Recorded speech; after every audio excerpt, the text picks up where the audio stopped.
আসসালামু আলাইকুম রহমতুল্লাহ। প্রিয় দর্শক, আশা করি সবাই ভালো আছেন। দেশ প্রবাস যে যেখান থেকে দেখছেন সবাইকে জানাচ্ছি আন্তরিক শুভেচ্ছা ও অভিনন্দন। দর্শক, আজকের ভিডিওটি মূলত সার্বিয়াতে আসার পরে কোন জবটি সবচেয়ে বেশি আহ, আয় বেশি করা যাবে, মানে কোন জব করলে বা কোন জায়গা থেকে বেশি টাকা ইনকাম করা যাবে, এই রিলেটেড ভিডিওটি। এবং বলে রাখি, আমি এই মুহূর্তে আছি সার্বিয়াতে, এবং সার্বিয়াতে আলহামদুলিল্লাহ আমাদের অনেকগুলো ফাইল অ্যাপ্রুভাল হয়েছে। কিছু ফাইল আমাদের ঈদের আগে ইনশাল্লাহ অ্যাপ্রুভাল হবে।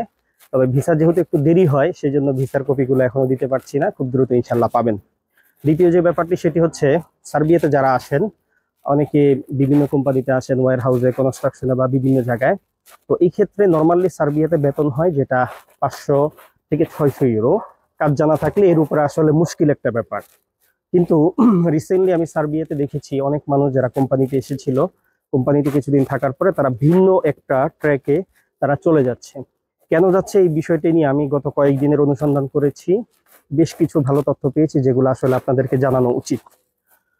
প্রথমত হচ্ছে, সার্বিয়াতে ফুড ডেলিভারি, মানে বিশেষ করে বেলগ্রেডে ফুড ডেলিভারির কিছু কোম্পানি আছে, যেটা হচ্ছে গ্লোবো, তারপরে ওল্ট, আর হচ্ছে মিস্টার ডি, এই তিনটা কোম্পানি। এর মধ্যে যারা গ্লোবোতে কাজ করেন তারা প্রতি মাসে 1.5 থেকে 2 লক্ষ টাকা ইনকাম করতে পারেন, এবং এখান থেকে খরচটা 60,000 থেকে 70,000 বা 80,000 টাকার মতো চলে যায়। এই হচ্ছে বিষয়টা। তো সর্বশেষ মোটামুটি 1.5 লক্ষ টাকা করে থাকে। এখন ফুড ডেলিভারিতে আসলে এত টাকা ইনকাম সম্ভব কিনা আমি দেখেছি সার্বিয়াতে আশেপাশের দেশ, যেটা ক্রোয়েশিয়া হোক বা রোমানিয়া হোক, এই দেশের তুলনায় বেলগ্রেডে আসলে ফুড ডেলিভারির চাহিদা অনেক বেশি। যদিও শীতের সময় একটু কষ্ট হয়, কিন্তু ওভারঅল বাংলাদেশি যারা এখানে জব করেন খুব স্বাচ্ছন্দ্যে তারা কাজ করতে পারেন। এর কারণটি হচ্ছে, যেহেতু সার্বিয়ান দিনার আর বাংলাদেশি টাকা প্রায় সেম সেম, 19-20।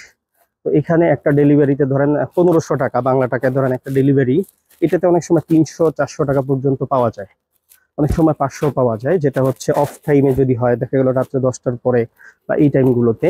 কিন্তু নর্মালি 8 ঘন্টা 10 ঘন্টা যদি কাজ করা হয়, সেক্ষেত্রে ফুড ডেলিভারিতে, বিশেষ করে গ্লোবোতে যারা আছেন, এখানে একটা কমিশন, থাকা খাওয়া সহ 65, 70, 80 হাজার টাকার মতো যাওয়ার পরেও প্রায় 1.5 লক্ষ টাকার মতো থাকে। যদিও বিষয়টি অবাক করার মতো, বাট সার্বিয়াতে যারা আছেন তাদের সাথে যদি কথা বলেন এই বিষয়গুলো ক্লিয়ার হয়ে যাবে।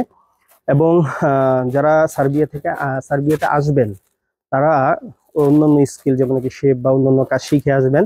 পাশাপাশি যে কাজে আপনি চলে আসুন, আসার পরে আপনি ইনশাল্লাহ এখানে দেখবেন যে এখানে কিছু যদি একটু টেকনিকে আপনার হয়তো প্রথমে একটু কষ্ট হবে, বাট দেখা গেল আপনার টিআরসি হয়ে গেলে, আপনি যখন ট্রান্সফার হয়ে যাবেন, যখন আপনি জব করবেন, মোটামুটি ইউরোপের সেনজেনভুক্ত দেশের মতো আপনি ইনকাম করতে পারবেন। তো তারপরেও বাংলাদেশি কেন থাকে না? কারণ সবারই একটা ইচ্ছা থাকে যে Shenzhen country, Italy, France, Germany, এই জন্য আসলে অনেকেই থাকে না, সেটা হচ্ছে ভিন্ন ব্যাপার। বাট দেখা গেল এখানে ভালো একটা অপরচুনিটি আছে, যেটা আসলে চাইলে এখানে যারা আসেন এটা নিতে পারেন।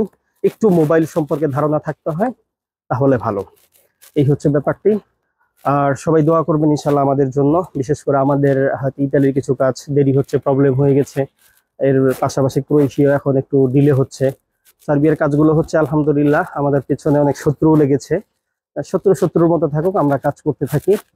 সবাই দোয়া করবেন যাতে করে ইনশাল্লাহ সামনের দিনগুলো ভালো যায়। আর সার্বিয়াতে যারা আসবেন, ধৈর্য ধরেন, ধৈর্যের কোনো বিকল্প নেই। অনেক সময় একটা কোম্পানিতে না হলে আবার ট্রাই করেন, উঠিয়ে আরেক জায়গায় দিবেন, সেখানে হবে, সেখানে আসলে সম্ভাবনা নেই।